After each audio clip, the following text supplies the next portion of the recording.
Nick, what went into the decision to bring Justin back into the rotation, and how good did it feel to see him erupt in that way and swing that game in your favor? Yeah. I mean, listen, he played, pretty solid in his first rotation in the first half. They were fairly small-ish. We used Walker a little bit there on Brown in the first half. Thought it bought some good minutes. We tried to buy a couple more minutes with him there. They were just doing a pretty good job of screening everybody, all of our primary defenders off of getting him the ball. Just again went back to Justin as a part of the rotation, really. And obviously, when you get going, we just leave you going. So he hit some big ones. Got us back in the game, that's for sure. A two-part question, Coach. Again, what key the late run you guys had and the ability of this team to kind of stay with it. You've done this so far very well a number of times this year, and get back in. I don't know. I think that I don't know how much data we have to have, but I just kind of think this is going to be what it's like. First of all, right? Up 10, down 10. See you at the end, right? I just think that's 9 games, 11 games, and 9 of them have ended at the horn, right? That's pretty amazing, really, right?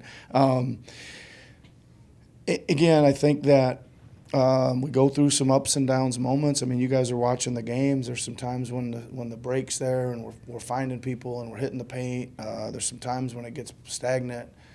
I thought what got us going tonight is we finally got to some organization and executed a few things, and they were taking away the kind of primary option, but we were just kicking it out to the open man.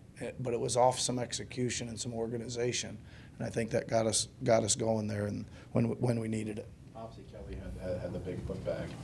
Just what did you just kind of make of his overall night, and then just him kind of being in the right spot, right time, coming up with a big one there? Yeah, I mean, obviously he didn't play much in the first half because of foul trouble. But he, again, he's kind of, I would say that in the guts of that game, he got Brown. I mean, we were in a stretch. We were doing a really good job on him in the first half, and we were kind of just trying to sub Kelly with him the whole time to make sure we had a primary guy to just lock in on him. And he got in foul trouble, so we got away from that just a bit. And then he was out there primarily to guard him, and I think that's he did a decent job.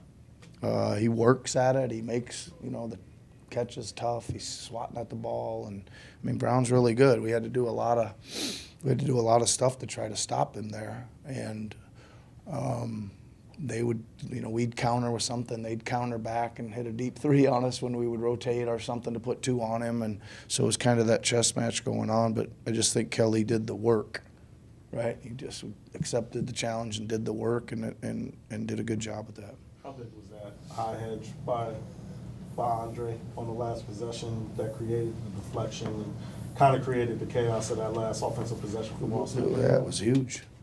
It was huge, and those are just making plays. Drums got some quick hands every now and then, but obviously it was a saving play for that possession, for sure. Yeah.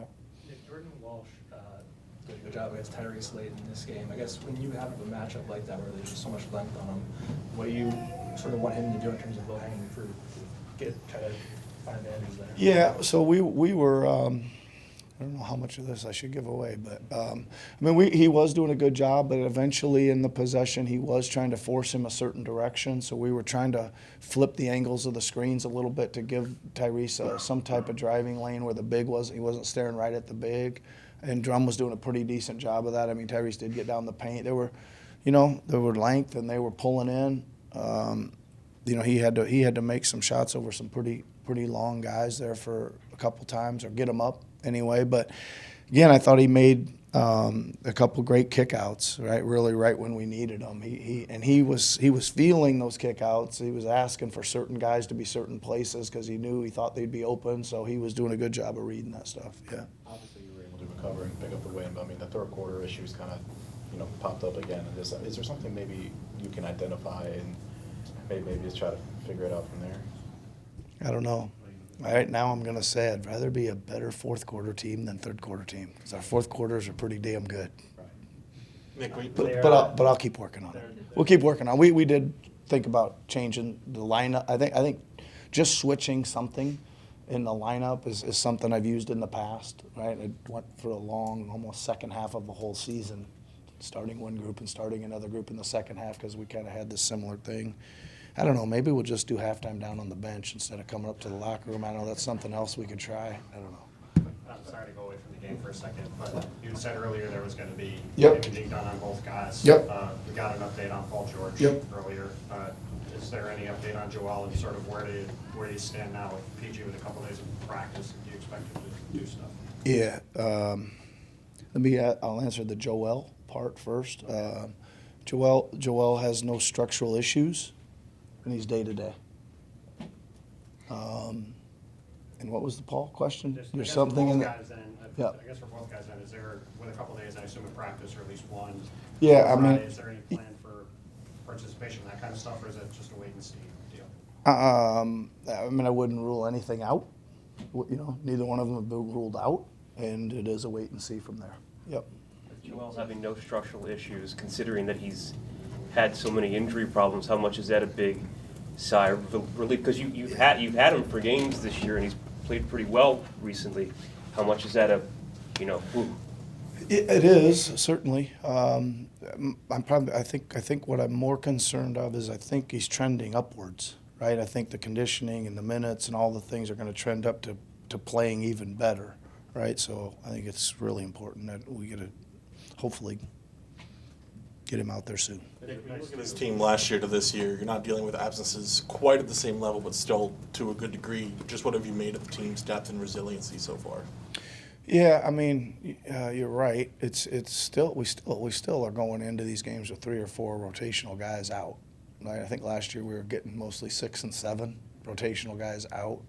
But this, I mean, it's a different team for sure, and the fact that we've got some youth and speed, and we're able to go out there and scrap, with some intensity and play hard and all that kind of stuff, and give ourselves a chance. I mean, that's all. I keep saying. I just want to somehow find a way to give ourselves a chance, and we've been doing that for, I guess 10 of the 11 games.